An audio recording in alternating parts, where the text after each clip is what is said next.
right, good afternoon, everyone. We are here with Tom Norton. Tom is a candidate for the 2nd Congressional District in Michigan, and we are going to get to know him a little bit, and we have a few questions for him as well. So with that, Tom, you've got 2 minutes to introduce yourself, explain your platform, why you're running, and your qualifications. Okay. Well, anyway, folks, I was actually out knocking doors. That's why I got a trucker headset on. It's sweaty. But again, my name is Tom Norton. I'm actually running for U.S. Congress because I'm tired of Republicans not having a backbone. I'm tired of them actually just talking, sounding friendly and everything else, but going to Washington, D.C. and accomplishing nothing. Originally, we were running against Mr. Peter Meyer, but they did the redistricting and threw us into a district that my family goes back 5 generations in. Things that I want to do in Washington, D.C., I actually want to push for the Constitution and Pledge Allegiance to be placed back in public schools, and I want to weaponize Title IX the same way the Democrats have, instead of throwing up the hands and surrendering like most Republicans have done for decades. I'd also want to push for one vote, one bill legislation. What that is, instead of bills that are this tall, they're about that tall. That way you can't bribe each other, which you've been doing in Washington, D.C. for years. Roughly 20-some-odd% of our national budget is actually pork that's spread around the country. So when somebody brags about bringing $18 or $20 million back to their district, you have to times that by 465 and realize how much money they're actually expending throughout Congress. I'm sorry, 435, apologize. But that you have to realize how much money they're actually blowing across the entire country with those bills, on top of the 100 senators that do it. So that's 2 of the things that I'd like to do in running for Congress. I'm an Afghan war veteran. My MOS was 11 Bravo in Kandahar province, is what I did when I deployed to Afghanistan. I've owned a business. I sold it a few years ago. Now I'm a regional operations manager for LHWS, which is a multi-billion-dollar company out there. Very good organization to work for. Married with 3 kids. They're 13, 12, and 11. So I essentially have the next month and a half 2 teenage girls, which should be slightly entertaining from what I'm told by everybody. I helped build the West Michigan Veterans Ranch, which focused on veteran services and suicide prevention for many years. We've done hundreds and hundreds of cases out of there, and we basically are a networking organization for veterans. All right. Thank you very much for that introduction. Diane Bristol with CBM Services has a question for you. Tom, what are the 3 most important issues facing the Midland community today, and how would you suggest those issues be addressed? Well, I think the biggest things are going to be inflation, because I hear that at every door I walk to. Energy, which is another big thing when we go around there. And then on top of that, it's actually in the Republican primary voters is election integrity are the 3 primary things. So it's actually quite simple to do that. In Congress, we should be advocating for sound monetary policies. Currently, the US dollar is inflating because essentially we're running on fiat money. We aren't basing it upon natural resources. So what we should do with the dollar in order to slow inflation and increase the value of the American dollar is base it on gold or oil or silver or some type of other natural resource in order to stabilize the dollar and bring the value up in it, so we aren't experiencing the hyperinflation at the middle class to working poor levels. And then the upper middle class and the folks that are a little bit more well off like myself are going to probably actually experience more purchasing power with their dollar. Secondly, we have a lot of capped oil wells here in just Michigan. We need to reduce the EPA regulations so that we're drilling more oil here to reduce those oil prices, and then streamline American refineries to be constructed, because if we can't manufacture our own resources, that is a massive national defense issue. And then lastly, on election integrity, which is something that's consistently brought up, I believe in a national voter ID requirement, which means your driver's license to show that you're a citizen to vote. I want to put an end to the ballot drop boxes because they're ridiculous. I don't mind early voting as long as it's with an ID, but you should have to walk in and show your driver's license so folks know who you are when you go to vote. And then on top of that, I believe that we should, and this is my only squishy issue, is I believe we need to audit every single federal election from here going forward, and even in the past if necessary, because 2.6 million veterans have died in combat for the right to vote to be defended. The fact that we don't do that is ridiculous. And anybody breaking the law, Democrat or Republican, guess what? We send them to jail for actually breaking election law and violating the actual ballot. That's why we need to have those types of permanent audits in place and those types of voter ID laws. Thank you. Thank you. Rod Kloha from Circle K Service. Oh, Rod, you're on mute.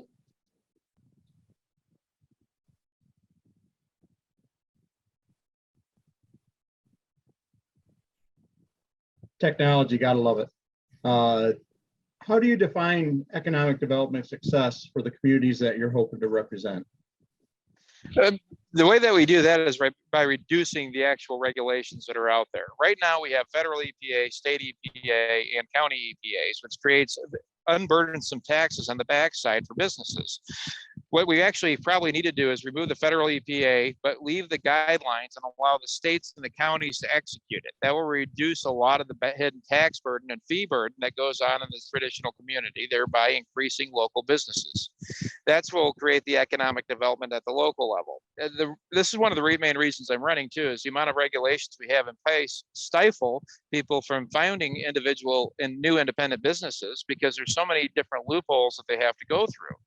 So if we can remove at least the federal loopholes from that, the independent entrepreneurship of the average American will step forward and they're going to build their own businesses. To me, economic development comes from the community and the people within it with a work ethic. Government just needs to get out of the way so that they can experience their economic growth.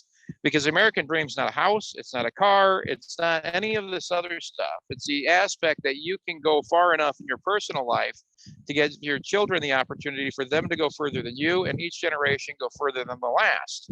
So the government just needs to get out of the way in order for that type of economic development to be created. Thank you. All right, Diane. Provide examples of what you would do to help local businesses succeed and drive economic growth. I've already listed that part. It's by reducing the actual regulations on it and actually stabilizing the American currency. That and actually making sure they have reduced energy. The federal government has no business whatsoever handing money to businesses at any level. Big companies, bailouts, they're ridiculous.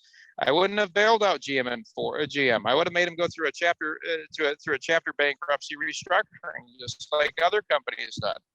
Ford was able to actually succeed without bailouts back in the 2008-2009 crisis.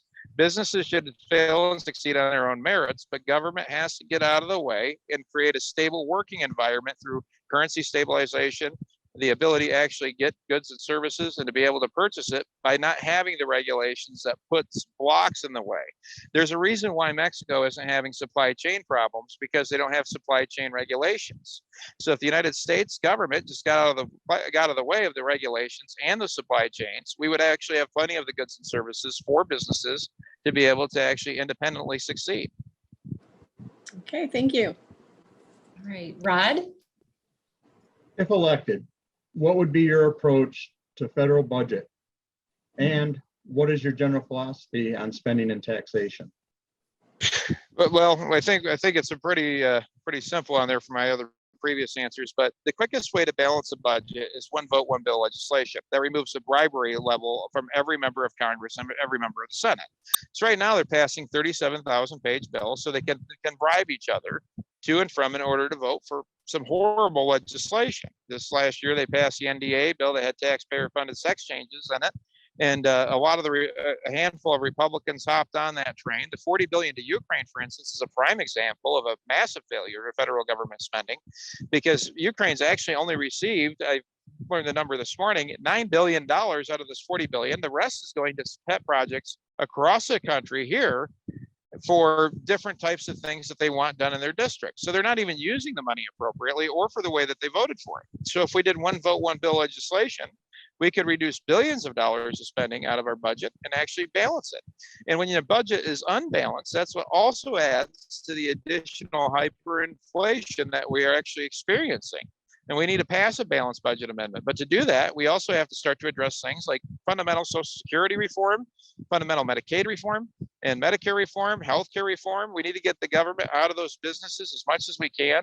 So like with Social Security, we should go to a partial privatization to protect the seniors on the current system that they have and develop something new for the future generations. Put it in a permanent lockbox so the federal government can't steal from it. $18 trillion of our current deficit is owed to the Social Security Trust Fund, just from them not balancing the budget for these pet projects everywhere across the country. If we hadn't have borrowed from Social Security, today you could retire at 62 years of age with $67,000 a year. To me, they have just done nothing more than legalized theft against the American people, and it's from both parties. And as a Republican, I believe that we need to make sure our own house is in order to make sure to preach that. So I just want the consistency. Americans deserve to know where their tax dollars are going and what's being spent where. So I believe in a fundamental balanced budget. I would love to see a flat tax and or a fair tax where you're taxed once and none of the other taxes exist, because what they're doing is nickel and diming you too. But we can't do that until we have some very fundamental reforms across the board. Right, thank you. Diane has one other question for you, a specific question, and then we'll let you wrap up, Tom. How would you describe the current balance of power between the executive, legislative, and judicial branches of the federal government? I think that they're way over bounds. For instance, Congress has ceded their authority, as we saw with the Supreme Court, to the EPA. Congress has ceded its authority to all these other health organizations. Congress has ceded its authority to other people because these guys don't want to be responsible for their actions when they vote. So because they don't want to be responsible, they give the EPA extra power, Health and Human Services extra power, they give DOD extra power, and they cede their constitutional authority to a department within the executive branch. And then there's no checks and balances from the executive branch to Congress. I am a huge opponent. I completely despise executive orders. Those are supposed to be used in events of national crisis and when you declare martial law. That's what those are supposed to be used for. Instead, it is essentially a monarchy-style decree where we're creating laws from an executive branch, where laws and budgetary things come from Congress's approval. It's supposed to be a check and balance system. Instead, both sides are sitting there and basically letting them do what they want. So essentially, we're being ran completely and utterly awry from what we could be doing. So we need to go back to real constitutional authority, where the executive branch, if they don't like a bill, they veto it. And Congress, instead of ceding power to these departments, they need to be the ones to pass the regulations so that you and I and our kids and our families have them on record so we know how they actually stand. And every single one of them, if you're going to sit there and sit in Congress, your job is to legislate and fight and create those laws. The point of a representative is supposed to be an activist from the community, not an activist from Washington, D.C. to the community. We've reversed these roles. And we need to go to back to that check and balance power so that no president, no matter who they are, Democrat or Republican, have that ability for these executive orders. And that any member of Congress, no matter who they are, doesn't have the ability to sit there and bribe each other through legalized bribery that I talk about in bills, or through handing their authority over to departments, because that's not where that authority originates from. They're supposed to pass it, and those departments are to enforce it, what they have passed. And if you don't like something and you don't want to enforce it, too bad, that's your job. You fire these individuals. Thank you. All right. Okay, Tom, you have 2 minutes to share anything else that you would like our listeners to hear from you. Well, we kind of covered most of my big points. So my degree is accounting and economics and a minor in constitutional history is what it's actually in.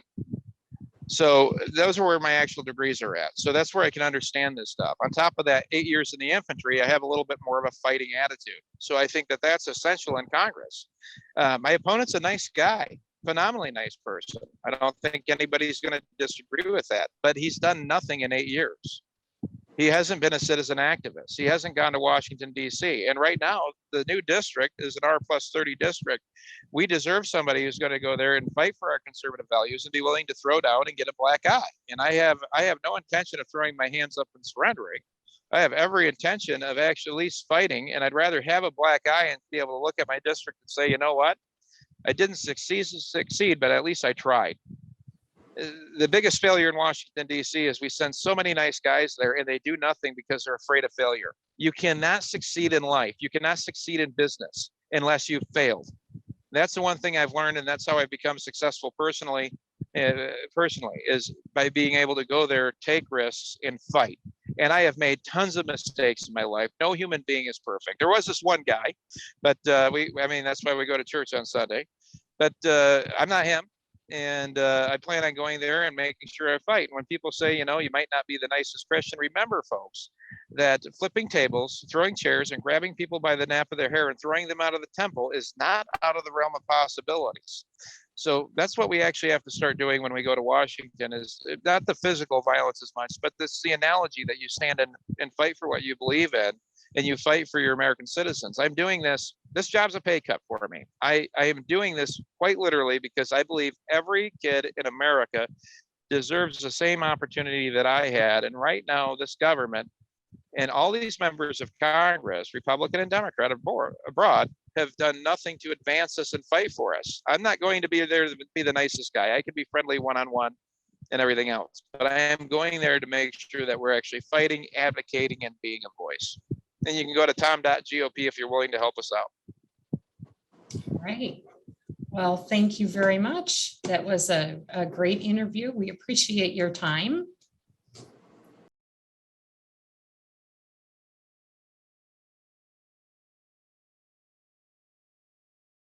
Good morning, everyone. Here we are.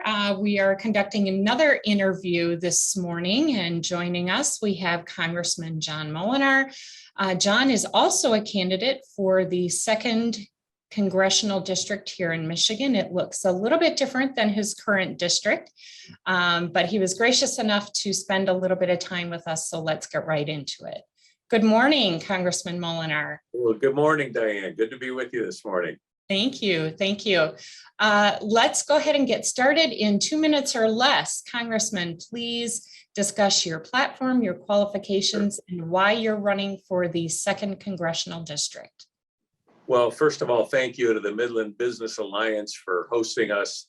I'm very proud of our Midland community and all you do to really serve the residents as well as the businesses and make our economic climate strong. And I've been really pleased to work with you on a variety of projects and intend to continue that in my next term as well. I've been honored to serve on the Midland City Council as a state representative, a state senator representing the Midland community, and also as your congressman.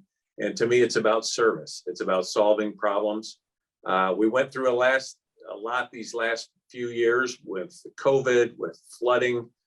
We continue to rebuild after that, and I'm very pleased to be able to work with your team, making sure we do what we can to make our area more resilient to flooding and to solve the problems that still exist. And, you know, it's serving our country right now. There are many challenges. Probably at the top of the challenges are inflation, whether it's people getting their gasoline or their groceries.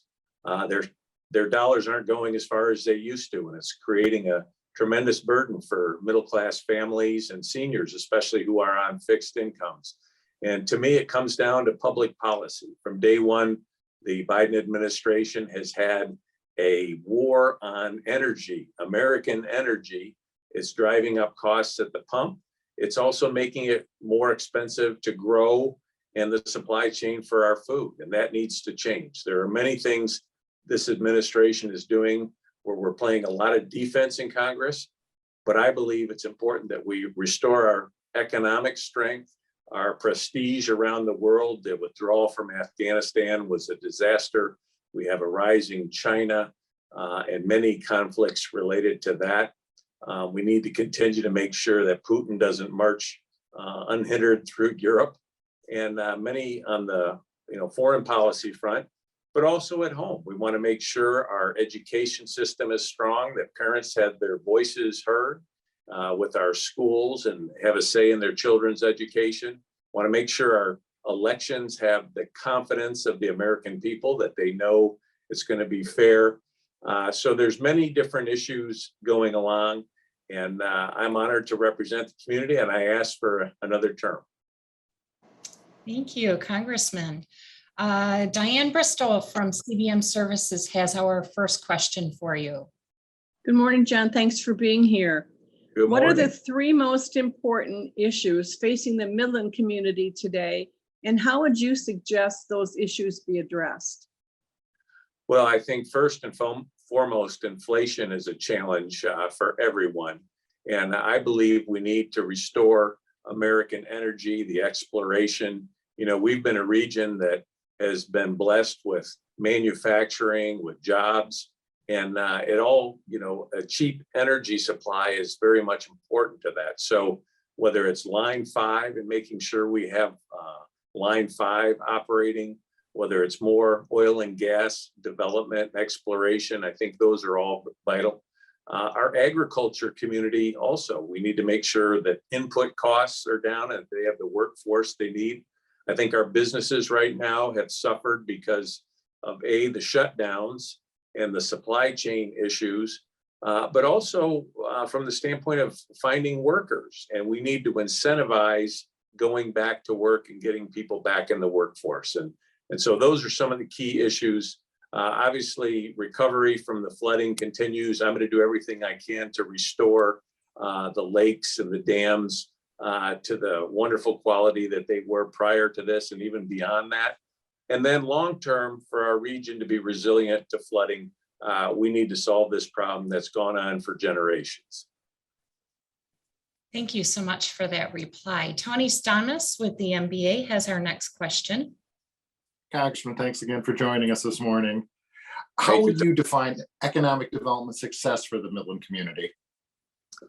Well, I think the Midland community has done a lot with diversification, and I'm really pleased that, we've got strong manufacturing with different businesses and growth. I think that's really important. Another success that I know the Michigan and Midland Business Alliance has been working on is access to the internet, because at the end of the day, that's vital infrastructure that we need to be successful throughout the state. And so I'm pleased to partner with the Midland Business Alliance any way we can to continue to move that forward. I've been working on the federal level to help with that. We'll continue that. But I think, opportunities for our young people, the next generation to live and thrive in the region. Thank you. Diane, you have the next question. Oh, I lost you, Diane. I think you're on mute. I'm sorry. Please provide examples of what you do to help local businesses succeed and drive economic growth. Well, I think overall, it's the general business climate of keeping taxes down. I was part of the Tax Cuts and Jobs Act that we passed in Congress that built upon the work that Dave Camp did in Congress, and we finally were able to implement that. I think that's been good for the economy. When people were in distress, our small businesses, many reached out on the Paycheck Protection Program. We were able to help set up a new program that helped people navigate during the COVID period.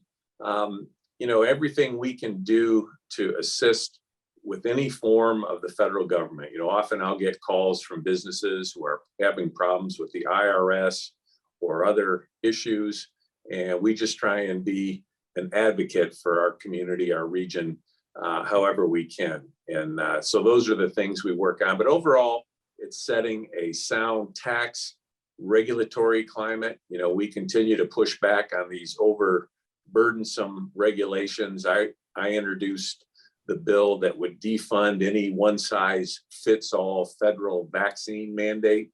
To me, that was just wrong-headed to try and force businesses down that road in terms of interfering with their employees' medical freedom. Thank you. all right. Thank you for that. And your remarks actually provide a good segue into Tony's question. Absolutely. So what can you talk about your general approach to the federal budget, in particular, kind of your philosophy on spending and taxation?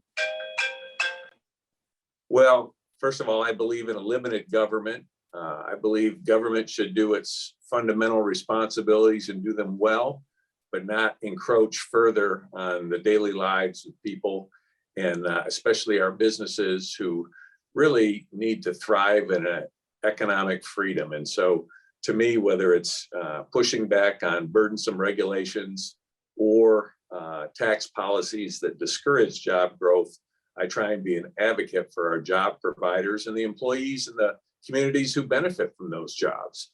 To me, that's, whether it's, and from a spending standpoint, that's something that long-term I believe is vital for our country to get its fiscal house in order. I served in the state legislature where we had a balanced budget amendment to the Constitution. I believe we should have that in the federal government. But in the meantime, wise use of taxpayer dollars to me is the goal. And as a member of the Appropriations Committee, I take that oversight responsibility very seriously. Thank you. All right, well, we appreciate that insight, Congressman. Diane has our final question for you. How would you describe the current balance of power between the executive, legislative, and judicial branches of the federal government? Well, I think Congress needs to reassert its Article 1 powers more, especially at this time. I think government by executive order creates instability.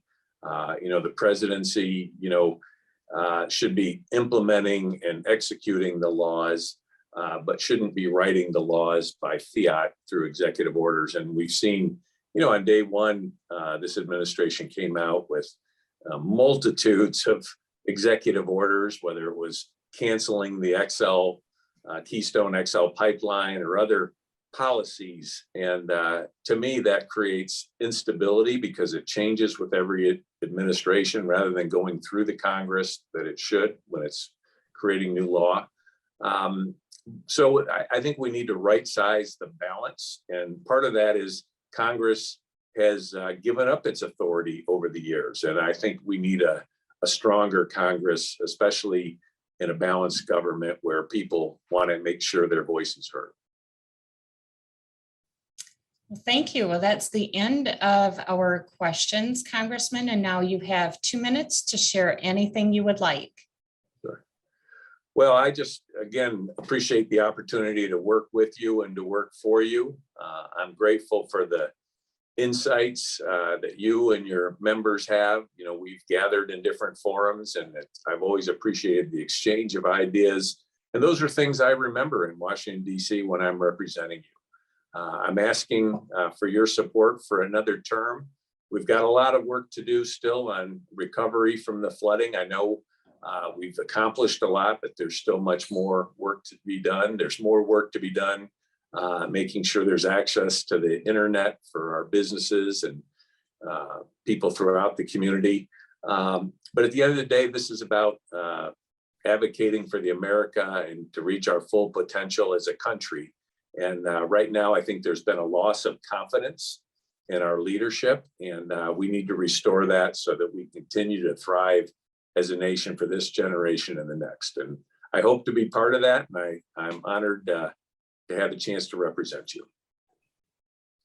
All right. Well, thank you so much for spending some time with us this morning and talking about your platform and the issues that you're working on and hope to continue working on. And you have a good rest of your day. Thank you. All right. Thanks for having me. Great to see you all.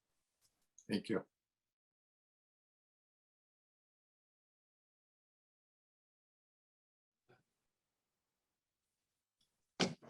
Good morning, everyone. We are here again for our next candidate interview, and joining us this morning, we have Paul Junge. He is a candidate for the 8th Congressional District. So we're pleased to spend a little bit of time with you this morning, Paul. And of course, I have volunteers from our Business Advocacy Council joining me again today. So with all of that, let's go ahead and get started. Paul, in 2 minutes or less, could you outline your platform, why you chose to run for office, and your qualifications for us? Well, thank you, Diane, and it's a great opportunity for me to talk with your members in the Midland Business Alliance. This 8th Congressional District, I think, is going to be an important race to determine the future of the country. We now have a very closely divided House of Representatives. This district, which is made up of Genesee, Saginaw, Bay, and almost all of Midland County, is, as a partisan matter, a pretty much 50-50 split. So this is going to be a key race to decide, do we continue with the failed policies of Joe Biden, Nancy Pelosi, and Dan Kildee, or do we have a Republican House of Representatives who incidentally would include John Mulliner, who has represented us here in Midland for the last 8 years. He is running for re-election, but his district now is more to the west and to the north. I hope to be part of a Moolenaar majority, if you will, if I'm elected in November. A little bit about me. I am a native Michigander. I live in Grand Blanc. I always like to tell Midland audiences that I have some ties to the community. My uncle Dave Young, same spelling, Junge, delivered babies in Midland for the last 40 years. My 3 cousins, Laura, Brian, and Eric, went to Dow High School. So I'm familiar with Midland. I know the justifiable pride people have in this community, and I would look forward to being able to represent the interests of the people in this community in Washington. I'm an attorney. I'm a former criminal prosecutor. I was an investigative counsel for Senator Chuck Grassley of Iowa. I worked in my family business my dad built a business maintaining military family housing, and I worked in that business. I served in the Trump administration in the Department of Homeland Security, working principally on issues with the border and immigration. So as I've been campaigning the issues of gas prices, inflation, economic uncertainty, my business background, I think, will help me with those. The spike in crime, I think my background as a prosecutor will help deal with those issues. And people's concerns about illegal immigration and issues at the border with crime and fentanyl and other problems, my experience having dealt with those issues will be helpful as well. I am asking people for support on the August 2nd primary, which I feel confident about, and asking for their vote on November 8th. Hey, thank you very much. I know 2 minutes is a little bit rough, but I think you got it all in. Thank you, Paul. Right. Our first question is from Diane Bristol with CBM Services. Good morning, Paul. What are the 3 most important issues facing Midland community today, and how would you suggest these issues be addressed? Well, I think like the rest of the country, a key issue is the high gas prices, inflation, and just economic uncertainty. Just the other day, I was touring Three Rivers Construction and talking with people in all branches of that business, and talking about one of the challenges they face is finding good qualified people. So, we're going to have to continue to do workforce development and do the kinds of things that will attract good people that our growing companies in this region need. So on those economic issues, obviously those are some of the concerns and some of the focus that I'll have. I know that unique to Midland County, of course, was the failure of the dams. Just a little over 2 years ago now, I've attended a meeting of the Four Lakes Task Force. I know some of the funding that State Senator Jim Stoutenburg has been so critically involved in bringing to help solve those problems. Just saw Dave Kepler the other day. So that will be another focus to the extent that federal resources and federal help would be available. I'm going to be a champion for that, because I think it's important that we get those dams and restore those lakes. And then finally, okay, I see the time limit, so I'll leave it there. Thank you, Diane. All right. Thank you, Paul. Our next question is from Jon Lauderbach with Warner, Norcross, and Judd. Thanks, Diane. Good morning, Paul. How would you define economic development success for the Midland community? Well, thank you, John. It's interesting. This is kind of an odd economic uncertainty time. We have relatively low unemployment, and that's reflected in, as I said earlier, businesses that are looking to find people, and yet we've got record inflation, the gas prices. I know at least 2 employers that have offered stipends to their employees because they're facing the high cost just to get back and forth to work. I think economic success is going to be when there are job opportunities, when people in all walks of life can raise a family and not have terrible economic uncertainty every day, every week. I mean, just the other day, I was thinking about the fact that, a $400 bill can in a given month can upset somebody's economic budgeting. And with gas prices and inflation, that's not just happening one month, it's happening month after month. So we need to get back on a much more steady, predictable path. Where entrepreneurs can live out their dream, produce their products and services, provide employment opportunities, and make this a community where we can earn a living and then do those other things that we all want to do that make life worth living. All right, very good. Our next question is from Rod Kloha of Circle K Service. Oh, Rod, you're on mute. Okay, caught me again. Paul, could you provide some examples of what you would do to help local businesses succeed and drive economic growth? Yeah, I think I'm a conservative, I'm a Republican, and so I don't start my thought about being a representative of the people that the government provides specific tools. I think most people that have started a business, they saw a need in the marketplace that they could provide, and they just wanted to get in there and do it. And I think one of the fundamental things we have to do as a government is not have permitting and regulating that prohibits people from taking their idea and making a living out of it. That doesn't get in the way of people being able to provide employment opportunities and make it just so hard to have contractual relationships, not just with employees, but with suppliers, with customers all across the board. And then, of course, being the fundamental rule of law so that we're all playing on kind of a level playing field. Having said that, I mean, I do think that there are things when it comes to education and skills development that government can play a role in, and that's something that I know I'll focus on if elected. All right, thank you. Diane Bristol has a question. And Diane is on mute. I'm taking lessons from Rod. Sorry about that. If elected, Paul, what would your approach be to the federal budget? What is your general philosophy on spending and taxation? Well, I would like to see lower taxes and absolutely lower spending. I mean, we have seen a doubling of the federal debt during the Obama years. I'm sad to say we saw it during the Trump term, and we're seeing it again. And the disastrous spending that Joe Biden proposed, it was so bad, it's been driving inflation. And that's not, he didn't get everything he wanted. We have got to get control of the spending. We have got to look, the one would think the easiest things, the fraud, the waste and abuse in every part of the budget. I'm a big supporter of defense spending, but there's fraud, waste and abuse there, and we've got to get that out. We have a $30 trillion debt right now.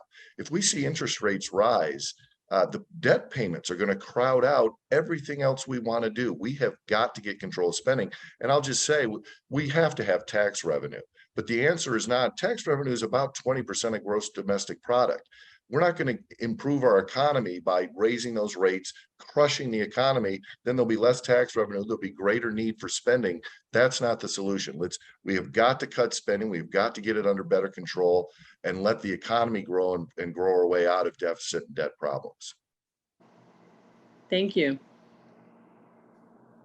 All right, Jon Lauderbach has one more question. All right, thanks, Diane. Paul, how would you describe the current balance of power between the executive, legislative, and judicial branches of the federal government? Grossly out of control. Whether you see it in Governor Whitmer constantly wanting to extend emergency powers and try to squeeze out the state legislature, or Joe Biden, who wants to constantly, anytime he doesn't like a court ruling or doesn't like something that Congress will or won't do, wants to declare an emergency and just act, I guess there's no other word for it, as a dictator. The legislature needs to take a much more firmer role in things. And I've seen legislation that suggests, just to use one example of the rulemaking process, that unelected bureaucrats sometimes even don't bother to follow the formal Administrative Procedures Act and do the proper rulemaking things. But even when they do, they're too big. They're beyond the scope of any power that the legislature, Congress, or the state legislature has given them. And so there's some legislation to say, hey, wait a minute, anything that has a certain dollar amount impact or other things, that has to come back to Congress to get reviewed. I think Congress needs to be much more vigorous in limiting executive powers. It's been growing and growing under both parties. We need to limit it. Thank you. Paul, we are almost to the end. This is the part where you have 2 minutes to speak on anything that you would like to share with us, any issues that you haven't already spoken about, or anything. 2 minutes. Well, thank you. And I appreciate the time of Rod and John and Diane in posing the questions to me. It's been a useful, I think, opportunity to talk about some of the important issues. From time to time, people ask you kind of almost, I would say, kind of crazy, that maybe that's not the right word, but things that just aren't really impacting very many people's lives. And I've appreciated this discussion because these economic issues and these kind of fundamental questions about the role of government in our lives and in the economy really are very critical issues. And it's obvious to me as I campaign throughout this district that that's what the voters of this district are concerned about. Just as a political matter, I might like to just make one point. I know in Midland particularly, we have become accustomed to having good conservative leadership at the local level, at the state level, and at the federal level. John Mulliner and Dave Camp and Bill Schuette before him, have represented our community well. And we better step up or we're going to have Dan Kildee. And I think most people don't want that. And I want to say something about that as well. Dan Kildee and his uncle Dale have held a seat in Congress for 46 years. That 46 years of Kildee's in Congress should come to an end, and I'm saying it's going to come to an end this November. But a lot of folks think, oh my gosh, that they're in a safe district. With redistricting, this district, Genesee County, Saginaw County, Midland County, most of it, and Bay County, it is a 50-50 toss-up seat. So we're recording this in late July, but right now, this is a seat that can be won by a good Republican candidate. I am that good Republican candidate, bringing the message of limited government, of economic vitality driven by business people and by everyday people that just want to make a living for their families. We can win this seat. I'm working hard to do it, and I'm asking for your vote on November 8th. Thank you, Paul. It's been a pleasure speaking with you this morning, and thank you to my volunteers. Thank you.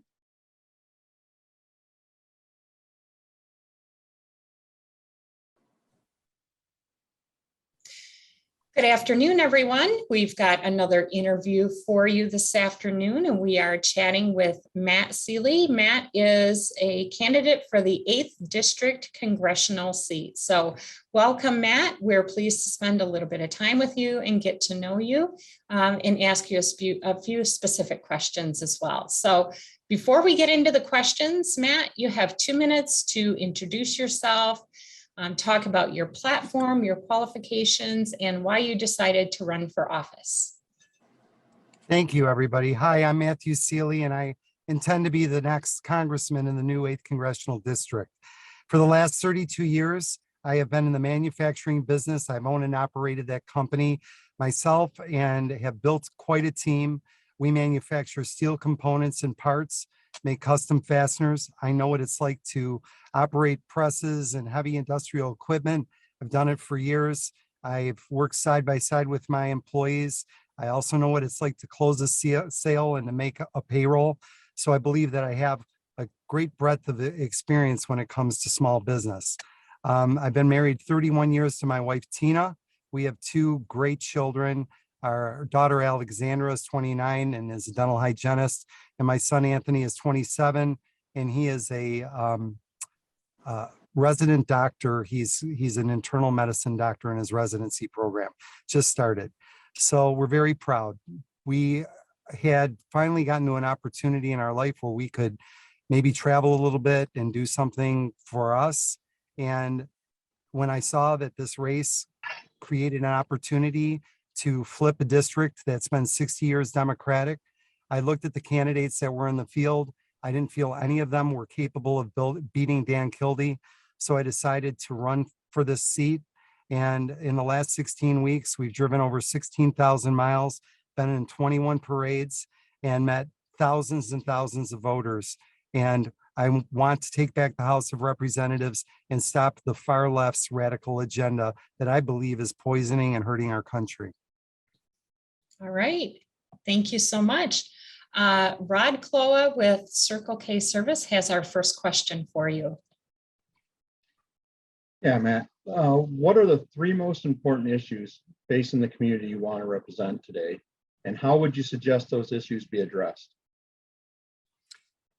Jobs, jobs, jobs. I think that the lack of opportunity and investment in this district has been crippling to it. I look at the blight, I look at the shrinkage of Flint alone, If you look back over the last 45 years under the Kildee regime, in 1977, Flint had a population of 190,000 people, one of the top 10 most affluent cities in the United States. Fast forward to today, it's got a population of 82,000 and one of the top 10 most dangerous cities in the United States. Bay, Saginaw, and Genesee County all made Forbes lists of the top 25 counties in the United States that are the worst place to invest as a new homeowner. All of those statistics speak for the amount of neglect that's gone on and the unacceptable effort that has been going on forth over year after year to create an economic rebirth. I want to bring jobs to this region. I want to address issues when I'm in Congress like high gas prices, inflation, people pouring over our border. But locally, what really matters to people are their good, high-paying jobs. I think marijuana dispensaries and casinos are not the road to prosperity. We need good, solid jobs, and that ultimately will create a rebirth in the region. Thank you for your reply. We appreciate that. Diane Bristol from CBM Services has our next question. Hi, Matt. How would you define economic development success for the Midland community? I would say that the biggest thing that Midland needs and the other counties need right now is investment. I think that when you look at what's gone on regionally, there's been nothing but a shrinkage in population and an increase in crime. I think that we need to address these issues. And I think the only way that you do that is by bringing in new investment. How does that work? Okay, we bring in a large corporation to invest in this district. They create jobs, people move to the area. Those new jobs create homeowners. Homeowners pay property taxes. It trickles down to the county and city level where they're able to fund the police. The blight gets cleared up as there's more demand for homes. And ultimately, as the economy grows, you need more Dunkin' Donuts, you need more dry cleaners, you need more small businesses. So it actually ultimately stimulates small business, which is the backbone of our country. So this all begins with one mustard seed, and that's just getting that first corporation to come here. And I believe as a congressman, I can take meetings with Fortune 500 companies, be a salesman for this area, be a cheerleader for it, let them know we have got a great workforce on the sideline looking for opportunity. And we've got tons of industrial land that is on fresh water sources, key in the manufacturing of anything that's green. If you want green technology, renewable energy, computer chips, anything high tech, you need lots of fresh water for the manufacturing process. We've got that, and we've got great industrial sites too. So I think that that's a big key. The last thing is with the infrastructure demands over the dam breakage, you're going to have two congressmen representing Midland now. And you're going to need them to be the same party, and you're going to need them to be able to work together. John Mulliner is a great guy. I get along with him well, and I think we'd be great colleagues with each other, and we could deliver for Midland. Right. Thank you for those comments. Rod, you have another question for Matt? Could you provide some examples of what you would do to help local businesses succeed and drive economic growth? Okay, well, let's just take one idea I have.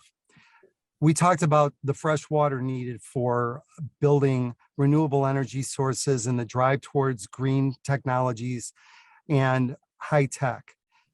Intel Corporation built a 4,000 employee plant in Arizona where they're going through 15 million gallons of water a day. And there is absolutely no groundwater table there. Sorry, it's 15,000.